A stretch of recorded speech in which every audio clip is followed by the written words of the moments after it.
Bonjour Jean-Sébastien Soldaini. Bonjour. Avec nous sur le plateau. Expliquez-nous déjà comment ça fonctionne. Eh bien, c'est très simple. Si vous êtes pris sur le fait, vous ne passez pas par la case procès. L'agent peut vous verbaliser sur le champ. Montant de l'amende, 200 €. Cela peut descendre à 150 si vous payez sans délai, 450 si le contrevenant tarde. Ça concerne les squatteurs dans les cages d'escalier, les halls d'immeubles, s'ils sont plusieurs, c'est-à-dire au moins 2. Pour être verbalisés, il faudra qu'ils empêchent la libre circulation des personnes ou encore le bon fonctionnement des dispositifs de sécurité comme les portes coupe-feu, les extincteurs, etc. Peuvent être aussi sanctionnés les choufs, ces guetteurs chargés d'alerter les vendeurs de drogue si des policiers sont repérés. Alors 150 à 450 €, le montant ne paraît pas énorme quand on sait que certains dealers gagnent plusieurs milliers d'euros par mois. Autre limite, impossible de sanctionner un mineur de la sorte. Or, la plupart des guetteurs ont moins de 18 ans.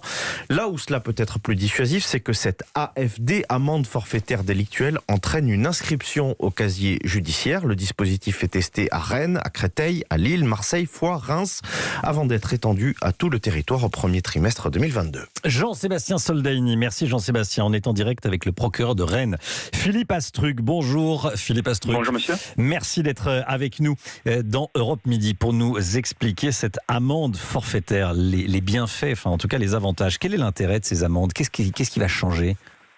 Si vous voulez, les amendes forfaitaires délictuelles, ça permet un traitement rapide et efficace de procédures simples. Ça existe depuis fin 2018. On en a déjà 350 000 verbalisations sur 4 délits. Le dernier, vous vous en souvenez, c'était l'usage de stupéfiants. Et là, les deux ministres de l'Intérieur et de la Justice nous demandaient d'expérimenter deux nouveaux délits, dont celui que vous venez d'évoquer. Donc ça vient compléter le dispositif des réponses pénales pour ceux qui reconnaissent les faits, qui sont majeurs. Donc ça évite, ça permet d'aller une sorte de justice de proximité, de rapidité de la réponse pénale. Voilà, c'est ça l'objectif global. Alors, pour les policiers, une question, est-ce que ça va être plus simple ? Est-ce qu'ils vont avoir la certitude que leur action sera plus efficace que s'ils engageaient une procédure judiciaire, par exemple ?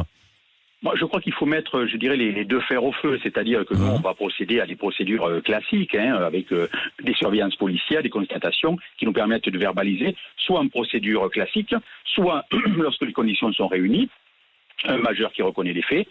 En AFD, ça va beaucoup plus vite. Et puis la sanction, il y a un intérêt pour le contrevenant, c'est que la sanction, en termes d'amende, est moins élevée que s'il s'agissait d'une procédure classique. Donc finalement, ça permet surtout, l'objectif, c'est d'essayer d'apporter une réponse concrète, rapide, à un problème que nous avons par exemple sur Rennes, en gros entre 5 et 10 cages d'escalier, qui nous pose problème avec des groupes qui squattent, comme vous dites, qui occupent illicitement ces halls d'immeubles, notamment pour faire du trafic de stupéfiants. Vous précisez pour un majeur, ça veut dire qu'on ne peut pas dresser une amende pour un mineur ?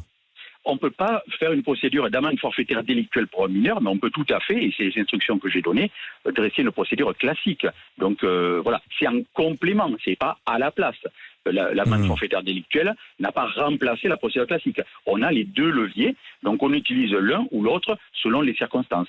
Merci beaucoup, monsieur le procureur. Merci Philippe Astruc, procureur de Rennes, d'avoir été en direct avec